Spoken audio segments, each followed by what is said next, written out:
morning. I'm Jimmy Avery. I'm an Extension Aquaculture Specialist with Mississippi State University.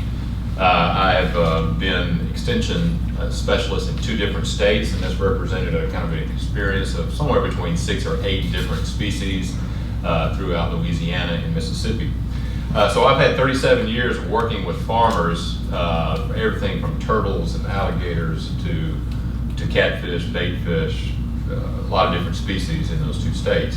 One thing that's been consistent when you look at those farmers across the years and across the states is that, as Jim pointed out, they're all small family farms, at least the ones that I've been working with.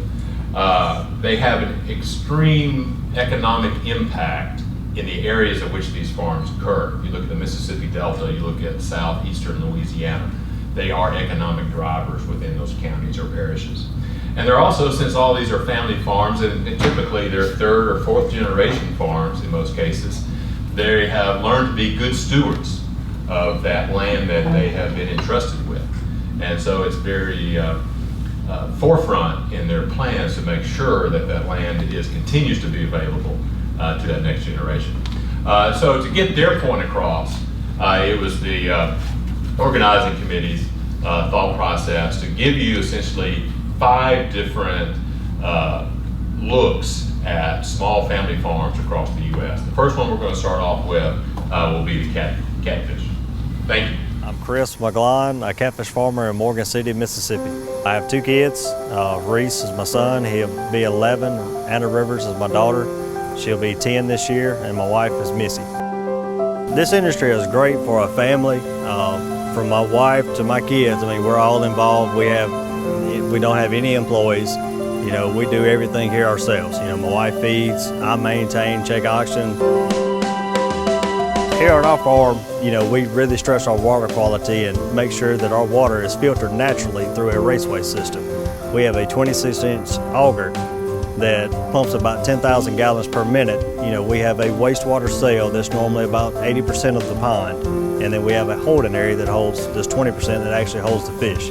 And we're naturally just circulating water, you know, this actually filtering the water in the pond naturally.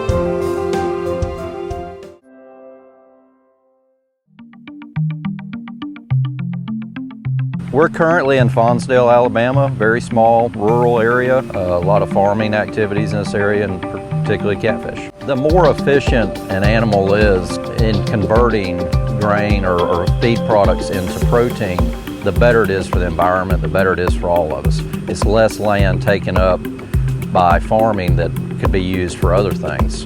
For instance, catfish, mainly corn, soybean meal, and at a 2-to-1 feed conversion, you know, that's far better than almost anything else you can name. I can't think of another product that has a feed conversion that we do, turning grain into meat as efficiently as catfish does. All that's a sense of pride that I see when I see somebody eating catfish. You know, obviously we hope it comes from our farms because we know that it is the best product there is. My name is John. My family and me are catfish farmers in West Alabama.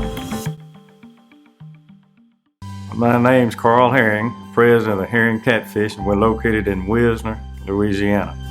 We employ about 175 people in the whole operation. There's about 130 in the processing plant. And then we have our own trucking company, which we have about a dozen truck drivers, and have a feed mill. We manufacture our own feed. And so it has a pretty good impact because all the goods that we buy, we try to buy as locally as we can from Northeast Louisiana. Our boxes, all our supplies, our bags, everything we can. So it has an impact. Of course, the salaries we have has an impact on the town. It's keeping the little town going, I think, and it keeps a lot of people employed and keeps some children at home instead of trying to leave. Farm-raised catfish is special because it's safer. You know, it's raised in a controlled environment and it's sustainable. You know, we know what the diet is. They fed a high-protein diet, feed. All the fish that come here that we bring in are live, so they're live when they're processed. So I think it's just sustainable and a safer product. Really, there's not a day that goes by that I don't feel good about what I do. My name is George Smelly. We're in Greensboro, Alabama. I'm a catfish and cattle farmer. I think catfish is as safe a product as could possibly be. We've had FDA, we've had HACCP, we've had, of course, our state and local inspections for years, but USDA provided us with a stamp of approval that Americans have become familiar with and feel comfortable with other commodities like beef and pork and chicken, and why not catfish? It's raised and processed here. And I think for the consumers, it's peace of mind. It's for the mothers grocery shopping. It's just a good peace of mind that they're USDA inspected, and we're doing a wonderful job keeping it good and clean.